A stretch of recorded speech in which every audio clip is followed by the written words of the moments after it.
우리 이렇게 인사합시다. 첫 은혜를 기억하는 예배자가 됩시다.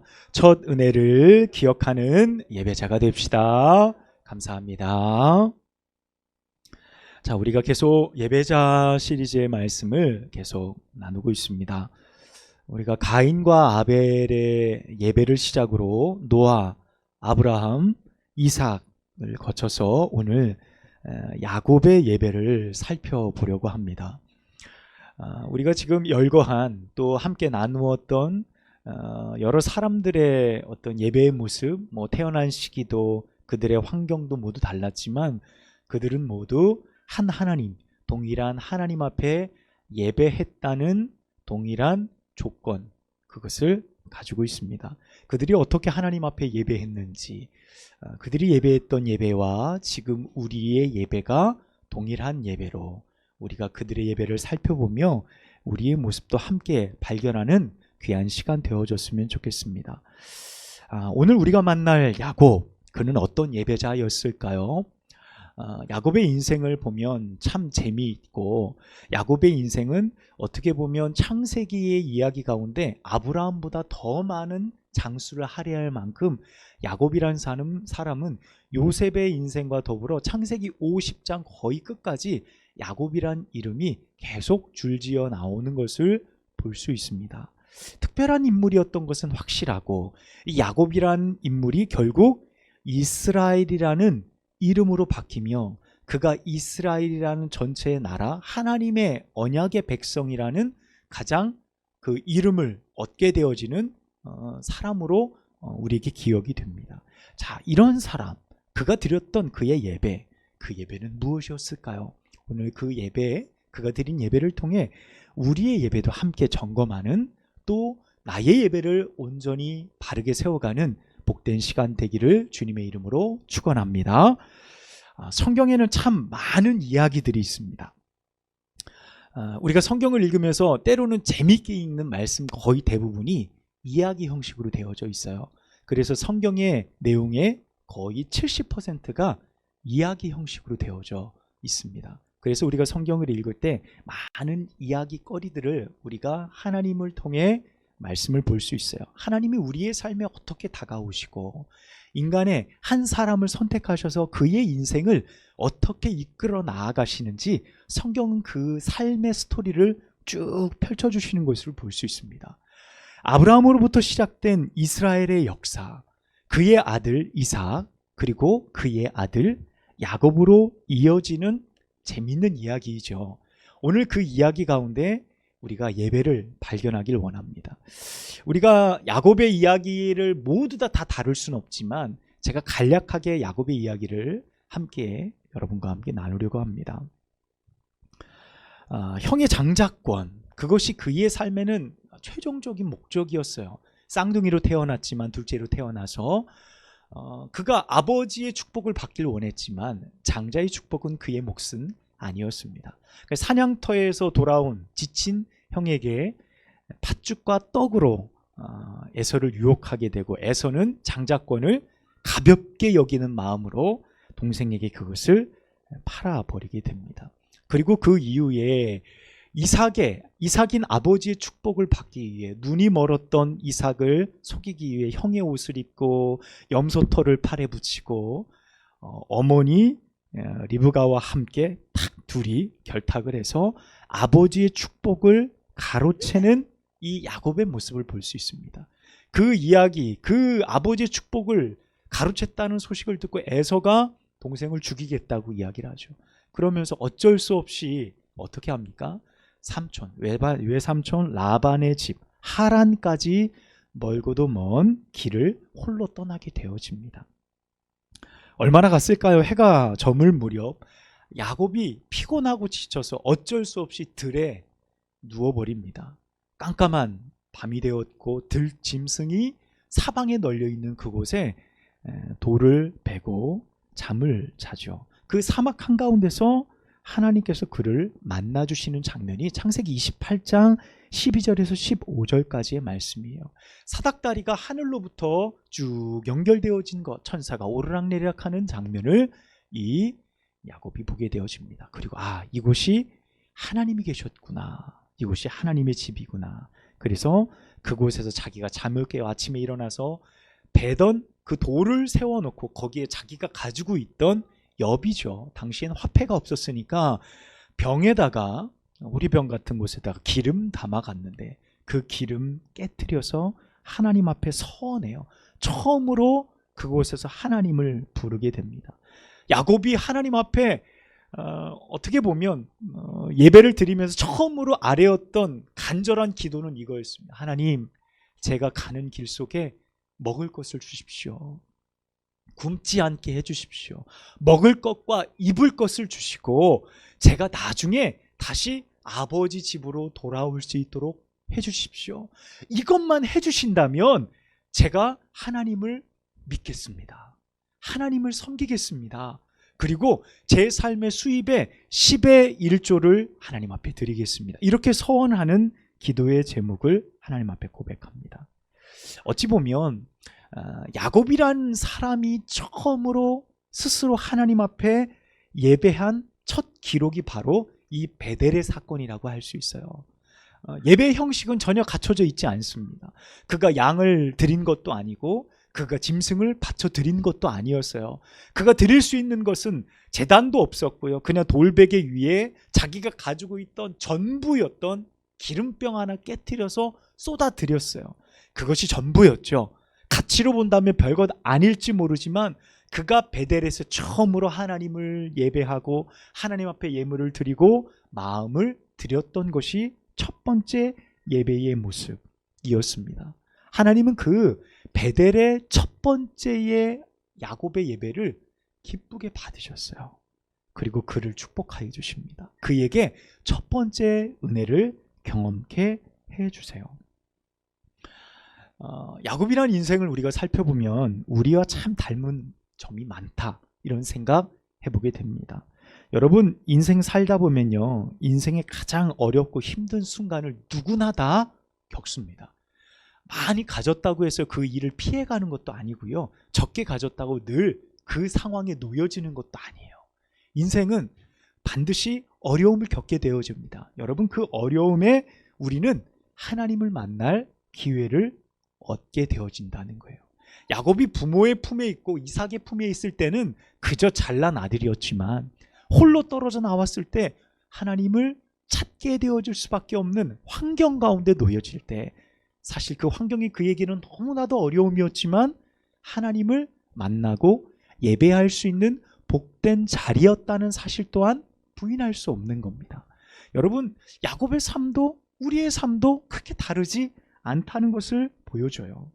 인생의 어려운 환경 가운데 우리가 하나님을 만날 수만 있다고 한다면, 하나님을 찾을 수만 있다고 한다면 내가 드리는 예배가 우리 하나님이 받으실 만한 온전한 예배가 될 수 있다고만 한다면 우리의 삶의 어려움이 결코 어려움으로만 생각할 수는 없다는 것이죠. 자, 이렇게 이제 베델의 만남 이후로 야곱이 누구의 집에 도착합니까? 하란의 삼촌 라반의 집에 도착합니다. 처음에 이 삼촌 라반의 집에 야곱이 당도했을 때 이 라반이 막 신발 벗고 뛰어가서 어우, 내 조카 왔다고 환영해 주는데, 야, 이 라반이 야곱보다 더 독한 사람이에요. 야곱보다 더 간교한 사람이에요. 야, 야곱도 꽤 괜찮은 능력 가진 사람이었는데 라반에 비해서는 아무것도 아닌 거예요. 라반이 이 조카에게 일을 시키는데, 야, 대단합니다. 20년 동안을 그를 자기 밑에서 수하로 부리고 이 라반의 집이 아주 부하게 되어지는, 조카를 활용하여서 부자가 되어지는 아주 훌륭한 인격을 가진 라반을 볼 수가 있어요. 그 밑에서 죽을 고생하죠. 이 야곱이, 야, 나도 그렇게 살았지만 참 이분 참 대단하다, 그런 생각 들 만큼 야곱이 20년 동안 정말 고생하면서 아내를 얻습니다. 아내 둘을 얻죠. 자기가 원하는 건 아니었지만 라헬을 사랑했지만 레아, 첫째 딸을 먼저 얻게 되어지고 그 다음 라헬을 얻게 돼요. 두 아내를 얻고 각 아내별로 몸종 여종들이 따라와서 4명의 아내를 얻게 되어집니다. 그리고 자녀를 낳게 되어지고요, 가축과 양떼를 거느리는 거부가 되어져요. 20년 만에 그의 삶이. 꿈속에서 만난 하나님의 은혜가 그의 삶에 임한 거예요. 먹을 것과 입을 것을 하나님 허락해 주십시오. 하나님께서 허락해 주신 거예요. 거부가 되었습니다. 삼촌 라반이 그의 부함을 두려워할 만큼, 삼촌, 그러니까 같은 외사촌이죠. 외사촌들끼리도 서로 시기 질투할 만큼 야곱이 거부가 되어졌어요. 그만큼 하나님의 축복이 임한 거예요. 이제 그에게 이루어질 하나의 약속만 남아 있습니다. 여러분, 그게 뭐죠? 아버지 집으로 돌아가는 일이었어요. 나는 이제 여기에 있을 수 없으니 삼촌 떠나겠습니다. 그리고 라반의 집을 떠나 하란에서 어디로 옵니까? 가나안 땅으로 오고 싶은데 문제는 형이 있어요. 내가 20년 전 형을 속이고 왔는데 에서의 화가 풀렸을까? 풀리지 않았을까? 아직도 나에 대한 원망이 있을까? 이런 두려움이 야곱을 강하게 사로잡죠. 자, 어쨌든 이 야복강의 과정들을 모두 통해서 하나님께서 형의 칼날을 멈추게 하시고 그 기도도 하나님께서 신실하게 들어주시는 역사를 보게 됩니다. 자, 하나님은 베델에서 약속한 그 약속을 다 이행해 주셨어요. 그렇죠. 20년 전 정말 가난하게 도망치던 한 야곱의 푸념과 같은 예배와 기도를 하나님께서는 가볍게 여기지 않으셨어요. 그가 하나님 앞에 외쳤던, 광야에서 홀로 외쳤던 그 기도, 아무도 들어주지 않았던 그 기도를 하나님은 20년 동안 성실하게 이행해 주시고 지켜주셨다는 거예요. 자, 그러면 이제 누구 차례입니까? 야곱의 차례이죠. 이제 야곱의 차례가 온 겁니다. 이제 베델의 은혜를 기억해서 야곱이 하나님 앞에 은혜를 갚아야 될 시기가 온 거예요.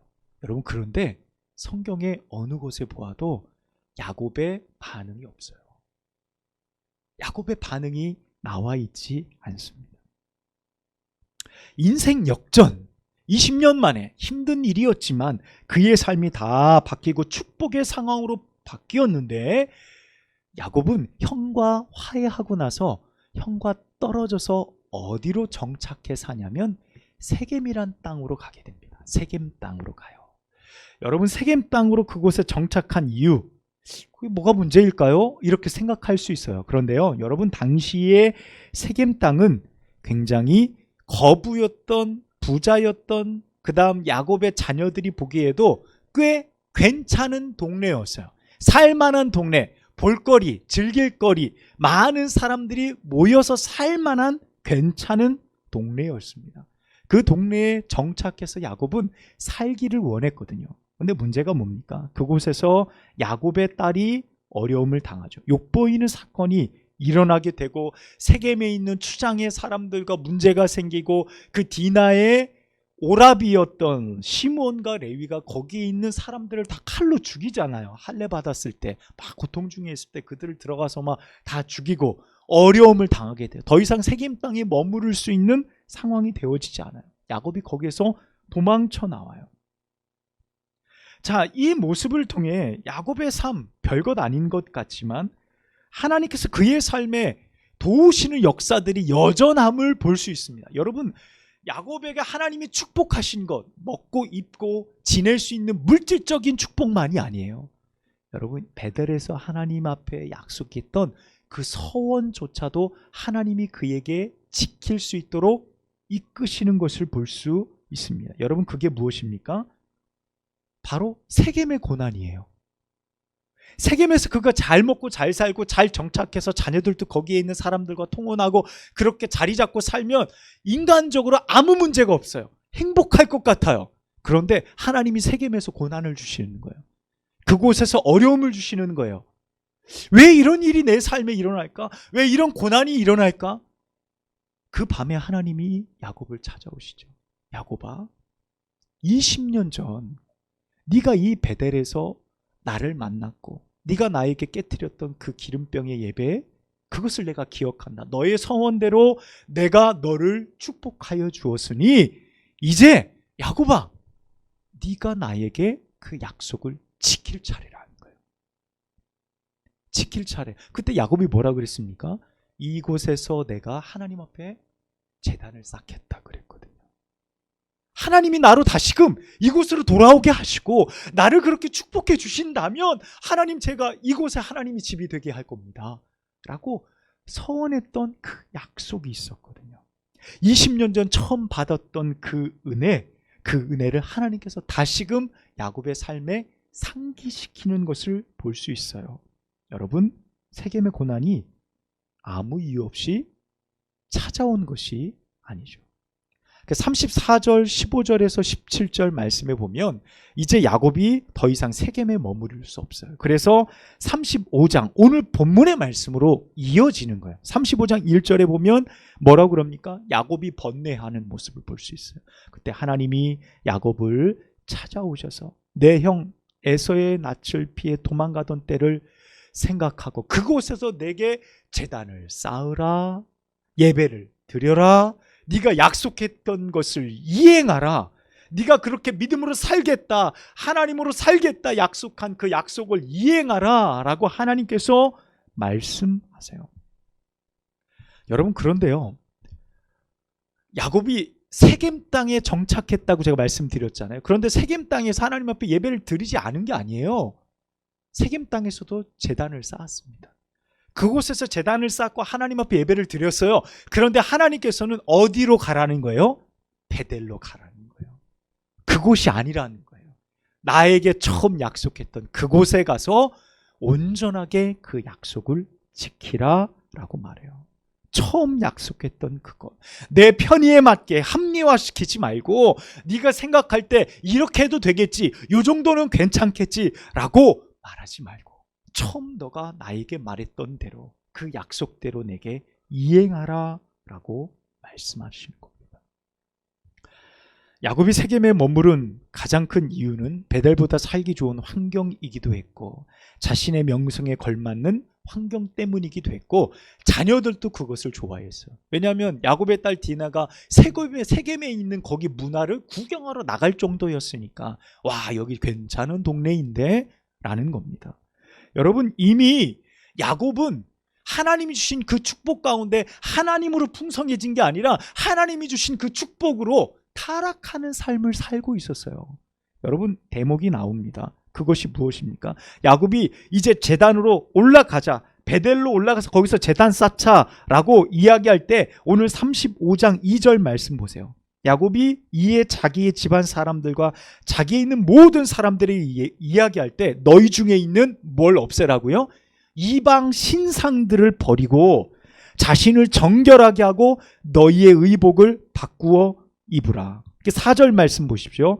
그들이 자기 손에 있는 이방의 신들과 자기 귀에 있는 귀고리들을 이것을 야곱에게 주었어요. 세겜의 상수리 나무 밑에 그것을 다 묻어버립니다.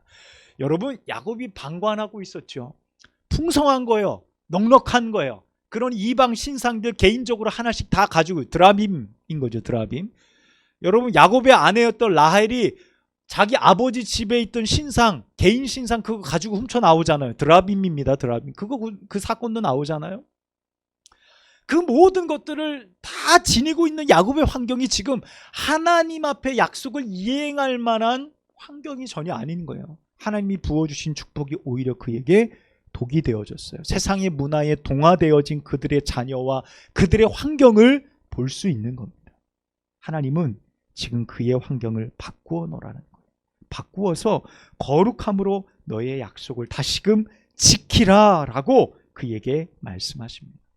하나님은 우리의 가장 작은 약속, 기도, 우리의 예배를 받길 원하세요. 여러분, 참 놀랍죠? 세겜 땅에서 하나님 앞에 도착해서 거부가 된 상태에서 예배를 드렸던 그 예배의 재물과 규모가 얼마나 컸을까요? 20년 전 베델에서 드린 기름병 하나 깨트린 그 예배에 비하면 너무나도 어마어마한 예배를 세겜 땅에서 드렸을 거예요. 하나님이 만족하실 만한, 누가 봐도 야, 저거 뭐 하는 거야? 하나님 앞에 예배 드리는 거야. 야, 엄청난데?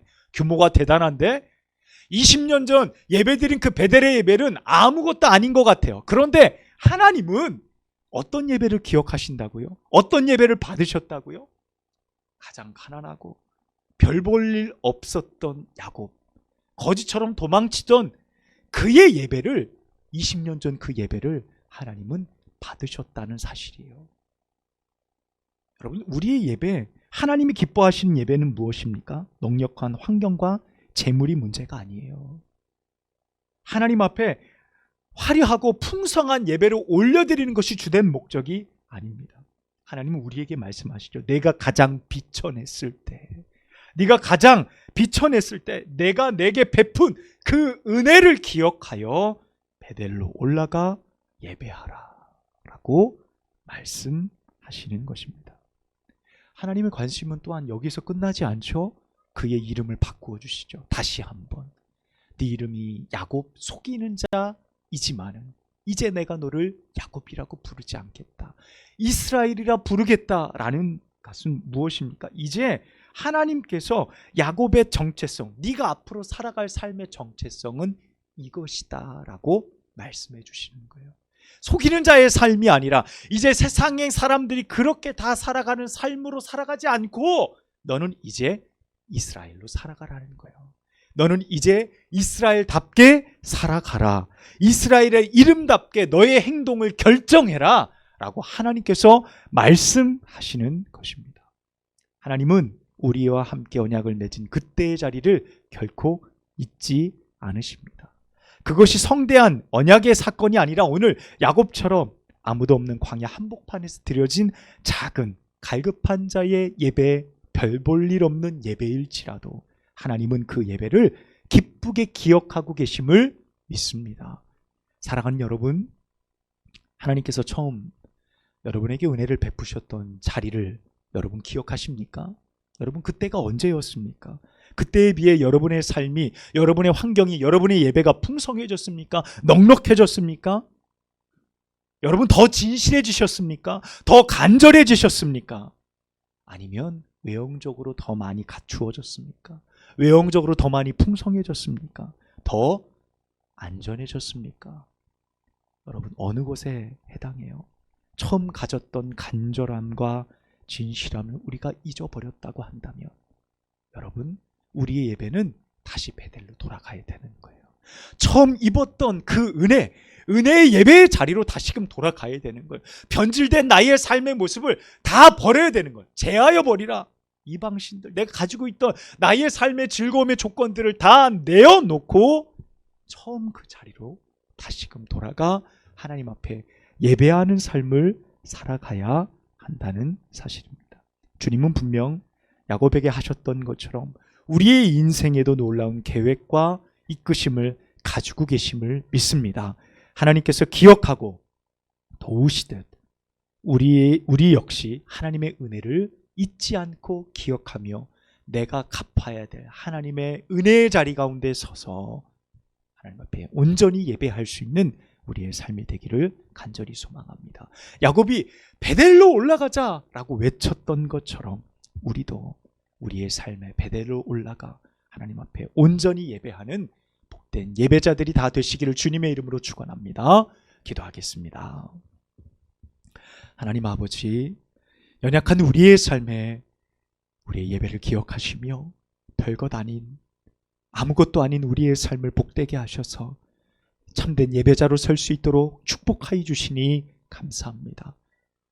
야곱을 찾아오셔서 너는 베델로 올라가 20년 전 내게 약속했던 그 약속을 이행해 그곳에서 나에게 진실한 예배를 드리라 라고 말씀하셨던 하나님, 그때의 그 기억, 우리도 우리의 삶의 기억을 가자. 하나님, 나의 삶의 베델로 올라가 하나님 앞에 진솔한 예배, 진실된 예배, 하나님이 받으실 만한 예배 온전히 드릴 수 있는 예배자로 설 수 있도록 인도하여 주옵소서. 예수님의 이름으로 간절히 기도하옵나이다. 아멘.